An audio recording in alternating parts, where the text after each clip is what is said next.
코로나 이후로 정말 많이 바뀐 것 같아요. 지금 뜨고 있는 상권은 한남동 쪽이 계속해서 확장이 될 것 같아요. 순천향병원이나 한남 오거리까지도 상권이 점점 더 확장이 되고 있고요. 또 하나는 또 성수동인데요. 성수동은 연무장길이 굉장히 상권이 형성돼 있었는데 성수역 기점으로 뭐 세촌이나 이런 쪽까지 좀 확장이 되는 것을 볼 수 있었고요. 저는 또 홍대 상권에 대해서 좀 생각을 하고 있는데, 홍대에서 또 파생된 상권들이 뭐 연남동이나 상수동, 합정 이렇게 있는데, 저는 연남동 쪽이 조금 더 발전하지 않을까. 매부리언 여러분 반갑습니다. 매일경제 부동산부 위지혜 기자입니다. 매부리 TV를 통해서는 처음으로 인사드리는데요. 앞으로 열심히 취재해서 좋은 정보 잘 전달드리겠습니다. 오늘은 상업용 부동산 기업 CBRE 코리아의 김용우 리테일 총괄 상무님을 모시고 서울 뜨는 상권 이야기를 해보려고 합니다. 시작에 앞서 CBRE 코리아가 업계에서는 유명하지만 다소 생소하신 시청자분들도 계실 것 같아요. 저는 그 CBRE 코리아라는 회사에 근무를 하고 있고요. 저희 말씀하셨듯이 좀 생소할 수는 있지만, 저희는 그 전 세계에서 가장 큰 규모의 상업용 부동산 서비스 기업입니다. 장안의 화제인 네. 흑백 요리사 보셨나요? 아, 당연히 봤죠. 그 셰프분들의 열정, 그리고 그런 감각, 그런 부분에 대해서 굉장히 인상 깊게 봤고요. 또 여러 군데 또 서칭도 해보고 직접 가보기도 했었습니다. 혹시 좀 어디 가보셨어요? 그 남영동에 위치한 그 남영닭이라고 있는데, 거기 닭 요리를 파는 곳입니다. 거기를 한번 갔었고요. 또 제가 그 옥수동 쪽에 살고 있는데, 바로 집 건너에 그 로컬릿이라고 비건 요리 전문점이 있거든요. 남정석 셰프님이 하고 계시는 거기를 또 갔었고, 또 한 번은 광화문에 위치한 그 내기실비라는 그런 곳을 갔었습니다. 네, 사실 제가 왜 흑백 요리사 얘기를 드렸냐면, 저희 매일경제가 흑백 요리사에 출연한 셰프분들이 식당이 어디 있는지를 분석해 봤는데요. 이게 결국 상권으로 연결되더라고요. 그래서 신기한 게 백수저분들이 몰려있는 지역이 있고 네. 흑수저분들이 몰려있는 지역이 있었어요. 백수저분들은 도산대로에 식당이 많더라고요. 혹시 좀 이런 이유가 있을까요? 제가 생각하기에는 백수저 분들은 어느 정도 성공을 좀 이루신 분들이죠. 뭐 규모의 경제를 이루신 분들이 많고, 흑수저 분들은 좀 젊은 패기로 지금 뭐 더 성공을 위해 도전하고 있는 상황들인 것 같아요. 그래서 좀 백수저 분들은 보다 더 좀 감도가 높고 또 고급스러운 분위기를 연출하기 위해서 도산공원이나 좀 강남 쪽에 그런 그 부동산을 확보를 해서 영업을 하는 거를 저는 확인할 수 있었고요. 그러다 보니까 조금 더 그 하이엔드, 좀 격이 높은 서비스를 거기 식당에 오는 그 손님들에게, 고객들에게 제공하는 거를 느낄 수 있었고요. 백수저분들은 좀 그 새로 시작하는 젊은 패기가 있으신 분들이다 보니까 좀 신흥 상권들, 어떻게 보면 좀 트렌디하고 지금 뜨는 상권들에 진입을 해서 거기서 좀 SNS나 뭐 유튜브나 이런 소셜 미디어를 통해서 마케팅을 하는 것을 좀 확인할 수 있었습니다. 흑수저 식당들의 경우에는요, 보통 숙명여대 근처 상권에 주로 위치해 있더라고요. 사실 용산이 최근에 용리단길이라고 해서 되게 유명세를 끌었잖아요. 근데 최근에 좀 남영역 근처에 이렇게 또 흑수저 분들의 식당이 몰려있는 이유가 있을까요? 제가 생각하기에는 그 지역에 뭔가 색다른 경험을 할 수 있는 그런 공간들이 거기 형성이 돼 있었고요. 조그만 가게들이, 재밌는 가게들이 형성이 돼 있었고, 무엇보다는 어쨌든 흑수저분들은 초기 사업을 시작하시는 분들이 많다 보니까 적은 자본으로, 그러다 보니까 좀 임대료나 부동산 초기 투자 비용이 좀 저렴한 곳을 선택을 했고요. 그리고 거기서 뭐 본인들의 이제 네트워크나 커뮤니티를 바탕으로 몰려서 들어갔던 케이스들이 좀 있던 것 같아요. 그래서 너가 옆에 들어가니까 나도 옆에 들어갈게, 너도 들어와. 그러면서 상권의 클러스터나 이런 형성을 하는 데 있어서 그런 좀 재미를 좀 추구했었고요. 그러면서 그분들이 또 젊기 때문에, 더 트렌디하기 때문에 마케팅에 굉장히 강하다는 거죠. 그러면서 또 소비자들이 또 몰려오게 되고, 이러면서 여기 몰려있네, 상권이 참 재밌다, 그러면서 또 색다른 경험을 주는, 그렇게 좀 확장이 됐던 것 같습니다. 저희가 살펴봤던 도산대로나 남영역 외에도 최근에 또 뜨는 서울 상권들이 있을 예. 것 같아요. 좀 어떤 상권들이 있을까요? 코로나 이후로 정말 많이 바뀐 것 같아요. 그래서 지금 뜨고 있는 상권은 한남동 쪽이 계속해서 확장이 될 것 같아요. 원래는 이태원이 굉장히 큰 광역 상권이었고, 그러면서 이제 꼼대 가로등, 한강진역 쪽까지 이제 그 모던한 브랜드들이 많이 들어갔었는데, 그러면서 이제 순천향 병원이나 한남 오거리까지도 상권이 점점 더 확장이 되고 있고요. 그 골목 상권까지 그 상권이 더 확장되는 것을 확인할 수 있었습니다. 또 하나는 또 성수동인데요. 성수동은 연무장길이 굉장히 상권이 형성돼 있었는데, 그러면서 조금 더 확장이 되고 있는 것 같아요. 저희가 물리적으로 봤을 때 송정동까지는 좀 어렵고, 성수역 기점으로 세촌이나 이런 쪽까지 좀 확장이 되는 것을 볼 수 있었고요. 저는 또 홍대 상권에 대해서 좀 생각을 하고 있는데, 홍대에서 또 파생된 상권들이 뭐 연남동이나 상수동, 합정 이렇게 있는데, 저는 연남동 쪽이 조금 더 발전하지 않을까, 더 뜨지 않을까 이렇게 좀 생각을 하고 있습니다. 그런 상권들이 공통적으로 가지고 있는 특징이 있을까요? 첫 번째는 그 주변에 굉장히 강력한 광역 상권이 있어야 돼요. 상권이 뚝 만들어지는 게 아니라 뭐 홍대, 뭐 가로수길 이런 상권에서 파생되는 경우가 많거든요. 말씀드렸듯이 이태원에서 한남동이 파생이 됐고, 그러면서 한남 오거리나 순천향 대학병원까지 파생이 될 거라고 제가 말씀을 드렸고, 성수동 같은 경우도 연무장길로 시작은 했지만 더 거기서 넓어져서 또 서울숲이나 뭐 세촌이나 이런 쪽까지 확장이 될 것으로 보여지고요. 큰 상권의 주변에 있는 상권들이 좀 확장된다고 볼 수 있어요. 지리적 위치도 굉장히 중요하지만, 요즘은 그럼 자연 친화적인 부분하고 문화적인 부분이 굉장히 중요합니다.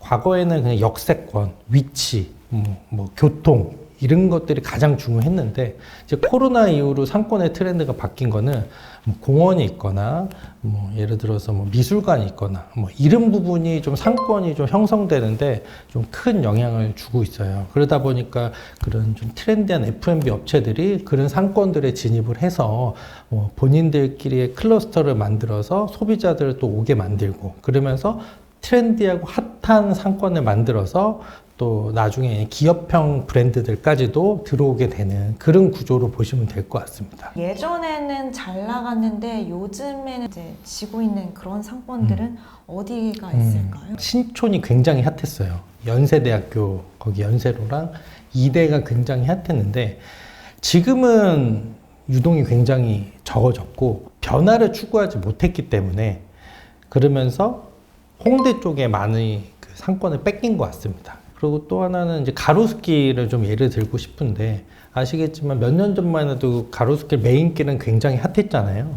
근데 지금은 공실들이 좀 많아지면서 좀 세로수길은 사실 유동도 많고 굉장히 영업도 활발하게 되고 있습니다. 근데 가로수길 같은 경우는 중간 이후에 애플스토어 이후에는 조금 유동도 떨어지고 공실률도 높은 상황이라서 예전보다는 좀 위상이 많이 떨어졌다, 이렇게 좀 말씀을 드리고 싶습니다. 가로수길이랑 세로수길이 이렇게 좀 차이가 나는 이유는 뭘까요? 가로수길도 원래는 주거지역이었어요. 한 15년 전에는 뭐 준주거, 뭐 3종 주거지역 이렇게 형성이 됐었는데, 그러면서 뭐 상권이 처음에 형성될 때는 가장 중요한 게 예쁜 카페, 그리고 맛집. 그렇잖아요. 트렌디하고 예쁜 카페랑 맛집이 들어가야 되는데, 그런 브랜드들이, 그런 업체들이 들어가서 상권을 쭉 살렸는데, 그러면서 이제 글로벌 회사들이나 국내 기업들, 대기업들이 대거 가로수길에 들어가게 됐습니다. 그러면서 천정부지로 임대료가 올라가게 됐었거든요. 그래서 그 당시에 한 10년 정도 됐었는데, 임대료 인상하는 수준이 5배 정도 올라갔었어요. 최소 5배 정도 이렇게 인상이 됐던 케이스가 있다 보니까, 결국은 기업형 브랜드들 말고는 개인 브랜드들, 뭐 트렌디한 업체들은 다 그 상권을 떠나게 됐고, 그 떠난 업체들이 도산공원이나 세로수길로 이전을 하게 됐습니다. 결국은 그런 가로수길에는 대기업 아니면 글로벌 회사들만 남았거든요. 상권이라는 거는 여러 가지 요소가 있어야지 사람들이 찾아오게 되잖아요. 너무 뭐 대기업형 그리고 글로벌 브랜드들, 뭐 예를 들어 뭐 유니클로나 자라나 뭐 이런 브랜드들만 다 들어간다 그러면은 상권의 특성이 없어지고 특색이 없어지고 재미가 좀 떨어지잖아요. 그리고 또 가장 큰 임팩트였던 거는 뭐 코로나였죠. 원래는 중국인 관광객들이 가로수길에 대해서 선호도가 굉장히 높았는데 그 코로나 때문에 뭐 관광객이 국내 유입이 끊기게 되면서 굉장히 힘들게 됐고 결국은 그 글로벌 브랜드들이나 국내 대기업 브랜드들이 다 철수하게 됐습니다. 퇴점하게 됐고 그리고 이렇게 상승세가 이루어졌을 때 가로수길 상권의 건물주들이죠. 건물주들이 좀 뒤바뀜이 있었어요.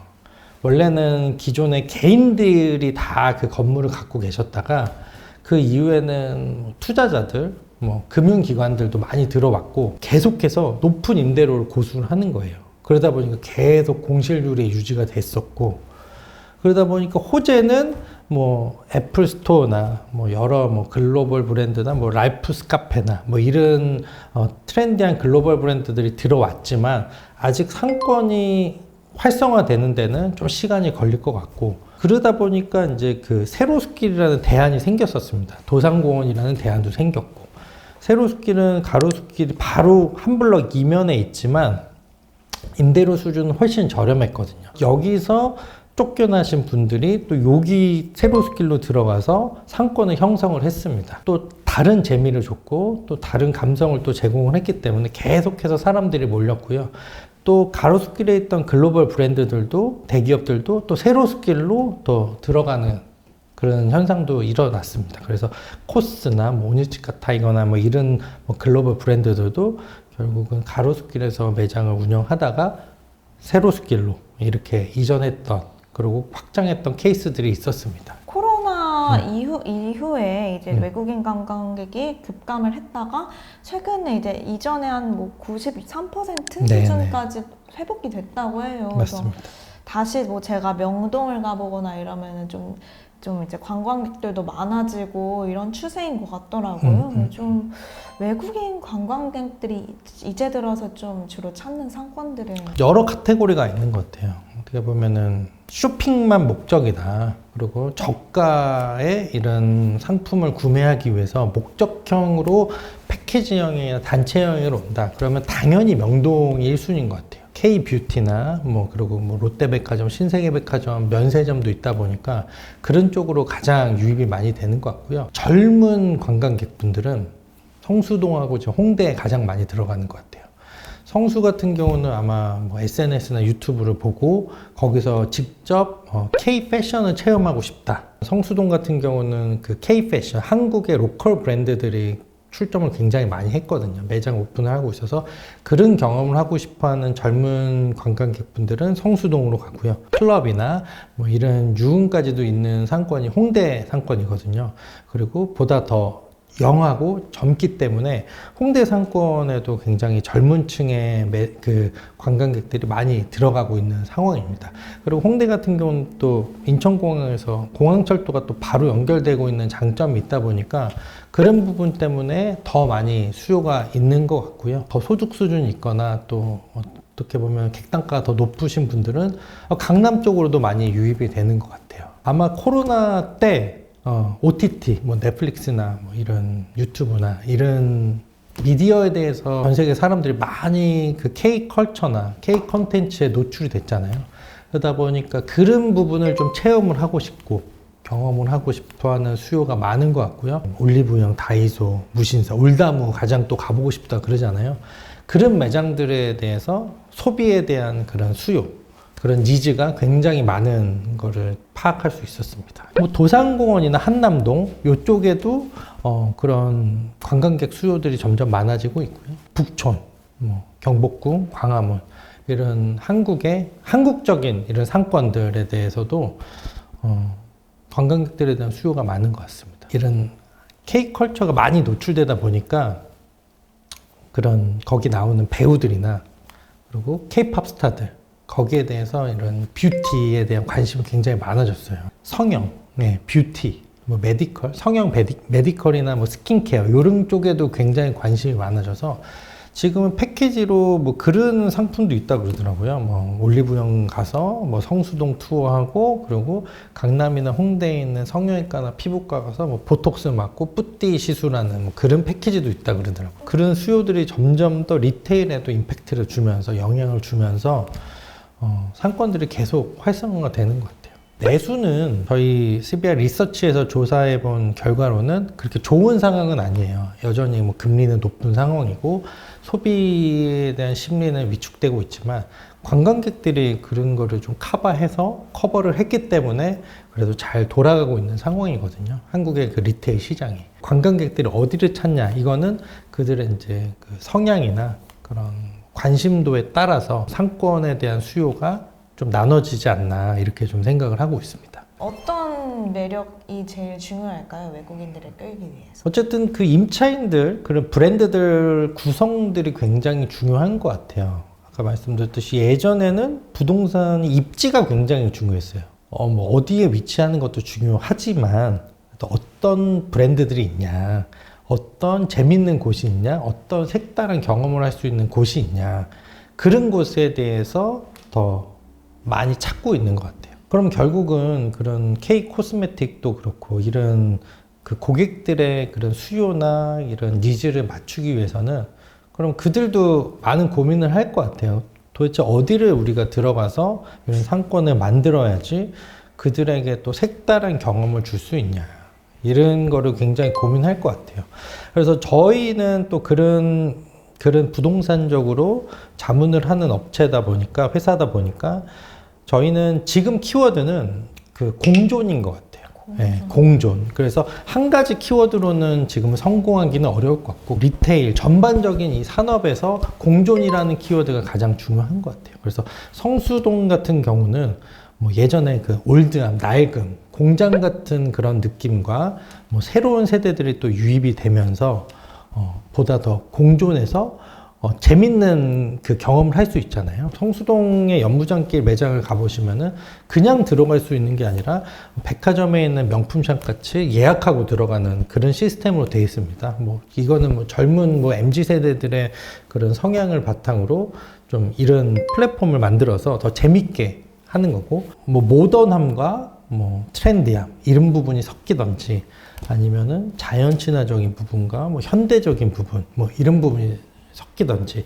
그래서 저는 이런 부분이 많이 공존되면 될수록 그 상권은 점점 더 커지지 않고 더 발전할 수 있지 않을까 이렇게 좀 생각을 하고 있습니다. 한남동 같은 경우도 이태원은 나이트 F&B와 맛집이 많은 곳이었죠. 그 한남동은 조금 더 모던하고 고급스러운 상권이었습니다. 뒤에 있는 이제 한남 오거리나 순천향대학병원 뒤쪽에 있는 곳은 어떻게 보면 주거 지역이었거든요. 그러면서 나인원 한남이라는 하이엔드 주거가 또 개발이 되면서 거기 상권까지도 점점 더 개발이 되는 걸 볼 수 있었습니다. 그래서 여러 가지 상권의 요소들이 있을 때 그게 더 확장되고 더 성장하고 발전되지 않나 이렇게 좀 생각을 하고 있습니다.